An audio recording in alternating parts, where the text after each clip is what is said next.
But what we have achieved with the advent of the internet and the work that we're doing is we've, for the most part, made that stuff null and void now. There's no excuse for any New African woman, man, child, or baby to not have a knowledge of self and a complete and full education of self today because of the work that we're doing, so that this revolution is alive and well, and we're fighting on a daily basis in it. However, the reason that I am cautiously optimistic is because of this. It is not the masses of our people that are unconscious that is the problem in us actually gaining full national liberation and self-determination. It's nationalists. You see, it's Afrocentrists that do nothing more than romanticize Egypt and Kemet, and I'm real clear, and I understand the importance of Kemet. I mean, that's where everything started, and so Nile Valley civilization is important to study, but at the same time, not at the expense and to the exclusion of a socio-political and political economic development. Because if it don't make dollars, it don't make sense. The reason we have all these people, these griots going around making speeches everywhere, is because we don't have any institutions. We don't have any brick and mortar structures, and when we have them, y'all don't support them. See, and then our young people, the reason I came on YouTube 5 years ago, I think at the time that I came on YouTube, it was myself, Roots Molly, Senku, Prelude, and a couple of more. You can go on my main page and you can see the names, and that tells you. And they kicked me off one time, and I came back very rapidly. Is because they had and they have our young people stuck on videos stupid, and they, were on YouTube with their ass up in the air and talking stupid.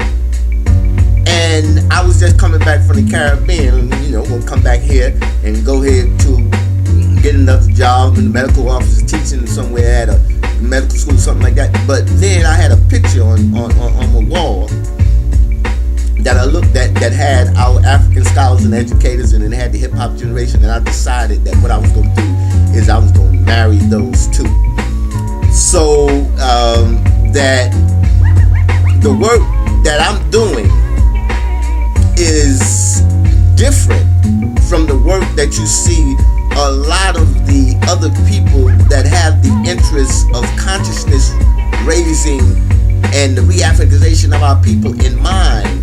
Because a lot of these people, they do it white. They do it with individualism and competition in mind. I said, if that we're going to be a unified people, we have to see ourselves as such. So from the outset, my position was that I was going to represent everybody in this school doing what it is that they do best. Because it's only really two things.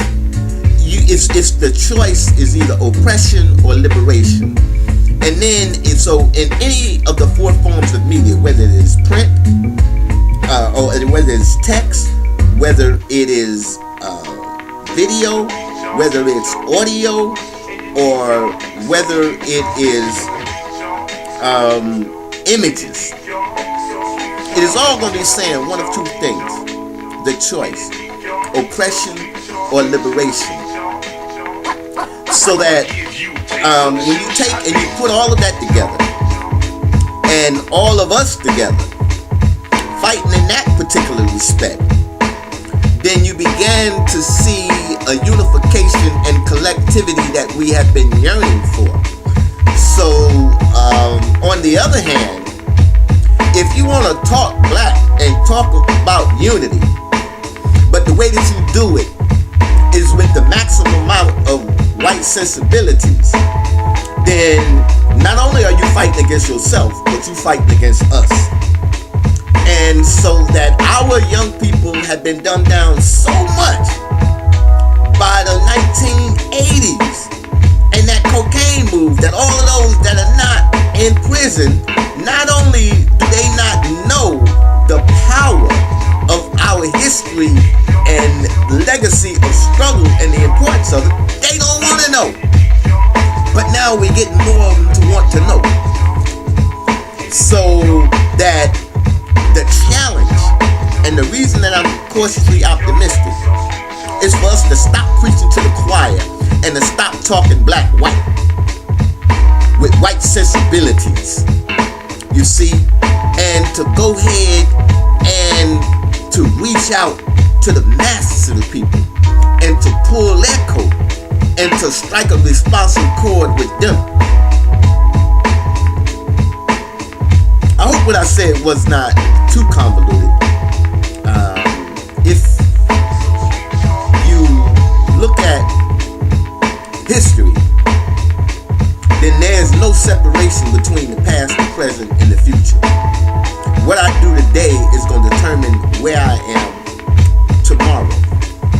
And so it's discipline, it's dedication, it's determination that is going to make you, I'm speaking more specifically to the young people now, that is going to transform your life.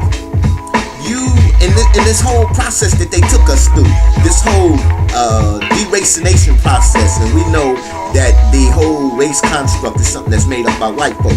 But in any case, the whole de-Africanization, the inferioritization process, and the dehumanization process, making us less than human in the eyes of the rest of the world in order to support their doing whatever it is they wanted to do to us, has not stopped since the time we were brought to these shores against our will. And the fight continues. They talk about, there's no more Black Panther Party. Well, whoever's saying that, they're not even the ones that came up with the term Black Panther Party. So that I don't know what that's all about. But because the struggle continued, if you were of youth and you saw injustices and inequalities and you wanted to fight against them, what the hell make you think that the youth today don't want to fight against them? What makes you so special now? Because you going and getting $2,000 and $3,000 honorarium talking about some shit that happened back in the past and telling the motherfucking police to block people from struggling right now, that the youth right now can't and are not supposed to fight and struggle. But I don't want to get into all of that. Anyway, I'm gonna go right now, and I'll come back on and talk to y'all again. But the whole purpose of me coming on to give this presentation was to break down this concept.